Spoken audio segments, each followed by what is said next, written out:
भगवान का आराधना कर सकती है, पूजन कर सकती है, तो दूर नहीं जाना।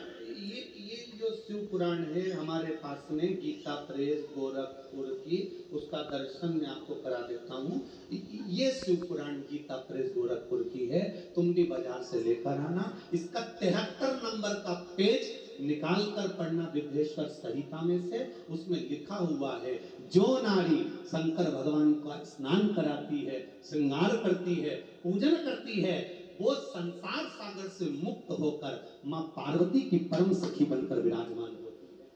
यह विद्येश्वर संहिता कर रहे।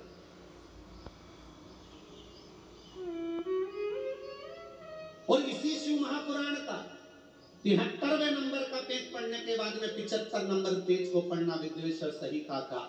उसमें लिखा है, जो शंकर भगवान को जल चढ़ाकर उस जल का आचमन करता है, वो 3 ताप से दूर हो जाता है। ये मेरा निवेदन है आस्था चैनल वालों से। पन्ना में निकाल रहा हूँ और उसको मैं लाइन से अक्षरों पर लाइन दिखा रहा हूँ। मेरा निवेदन है, आप भी बताना कि शंकर जी पर जल चढ़ाकर पीने का कितना लाभ है। प्रश्न नंबर 75।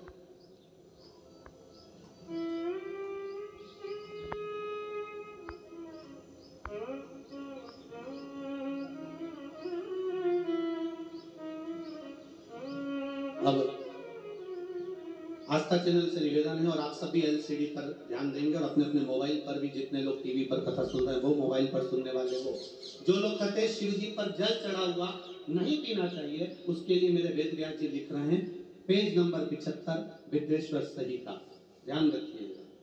जो मनुष्य, उंगली पर ध्यान देंगे जो टीवी पर चल रही है, जो मनुष्य शिवलिंग को विधि पूर्वक स्नान कराकर उस स्नान के जल का 3 बार आचमन करता है, उसके कायिक, वाचिक और मानसिक तीनों प्रकार के पाप शीघ्र नष्ट हो जाते हैं। ये शिव पुराण।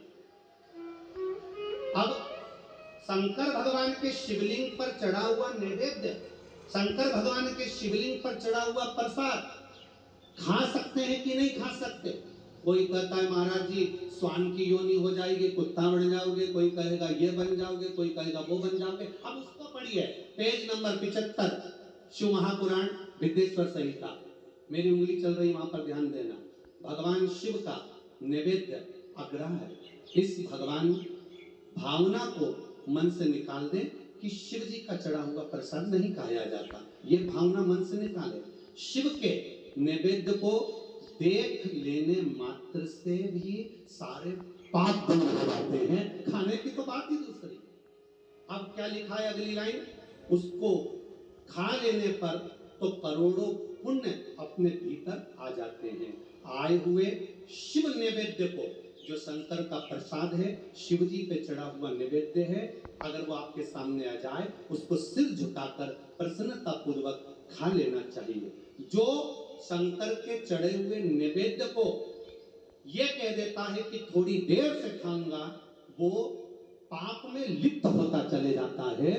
यहां तक उसका वर्णन किया, वो मनुष्य पाप में बंध जाता है। इसलिए शंकर को चढ़ा हुआ नैवेद्य, भगवान का बस केवल नैवेद्य का दर्शन ही हो जाए तो जीव कोटि कोटि पुण्य प्राप्त कर लेता है। वो शिव तत्व, यह शिव महापुराण है। अब आज के जमाने में नए नए पंथ बन गए, नए नए पंथ चल गए, तो उन्होंने अपने को उठाने के लिए शंकर जी की निंदा कर दी। शिव जी के मंदिर मत जाना, शंकर का प्रसाद मत लेना, शिव जी को देखना मत, शंकर के द्वार मत जाना। हम किसी पंथ की पुस्तक की बात नहीं करते, क्योंकि सबने अपने अपने पंथ बनाए, तो सबने अपने अपने भाव से लिखा। हम वेद व्यास जी ने जो विद्येश्वर संहिता में लिखा, उस शिव महापुराण का वर्णन करते हैं, जो आपने 75 number page Gita press Gorakhpur की शिव महापुराण पुस्तक का आनंद करते हुए इस पुराण में पढ़ा।